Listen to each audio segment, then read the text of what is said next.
មនុស្សភាគច្រើនគិតថាកោះ Greenland គ្រាន់តែជាកោះដ៏ធំមួយដែលគ្របដណ្ដប់ដោយទឹកកកនិងគ្មានអ្វីទាំងអស់ប៉ុន្តែតាមពិតទៅគឺផ្ទុយស្រឡះពីការគិតរបស់អ្នកឥឡូវនេះយើងនឹងមកស្វែងយល់អំពីចំណុចមួយចំនួនដែលអ្នកប្រហែលជាមិនធ្លាប់បានដឹងអំពីកោះ Greenland ទី1 Greenland គឺជាកោះធំជាងគេបង្អស់នៅក្នុងពិភពលោកដែនកោះដ៏ធំមហាសាលនេះគឺធំជាងប្រទេសមិចស៊ិកឬបារាំងទៅទៀត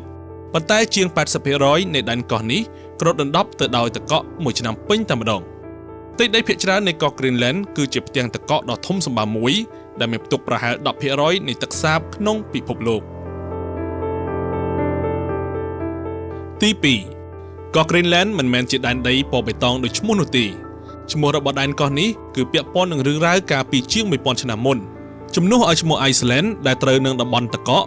អ្នករុកម្នាក់នៅសម័យកាល Viking ឈ្មោះ Eric Haudered បានដាក់ឈ្មោះទីនោះថា Greenland ដែលស្ដាប់ទៅដូចជាដែនកោះពណ៌បៃតងដ៏ស្រស់បំព្រងមួយដើម្បីទាក់ទាញឲ្យមនុស្សចង់ទៅរស់នៅទីនោះ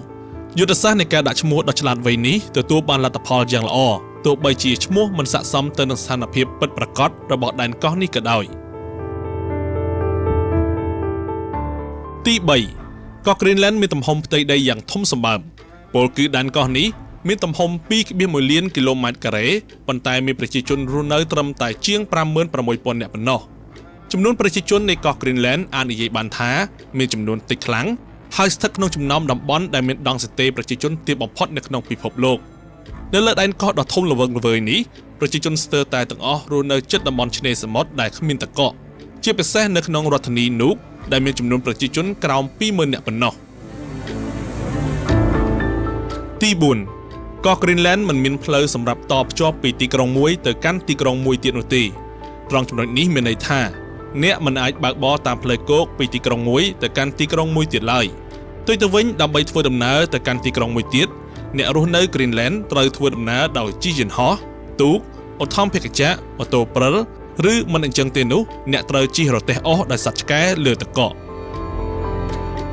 ទី5ទោះបីជាកោះនេះមើលទៅដាច់ស្រយាលក៏ដោយ Greenland បានក្លាយជាដែនដីយុទ្ធសាស្ត្រដ៏សំខាន់មួយសម្រាប់ពិភពលោក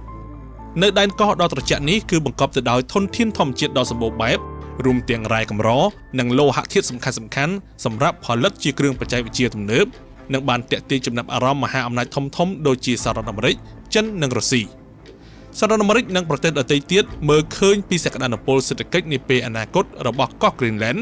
ហើយស្របពេលដែលតំបន់អាកតិចនេះចាប់ផ្ដើមរលាយទឹកកកខ្លះផងនោះនាំឲ្យប្រទេសធំៗសម្លឹងឃើញឱកាសល្អ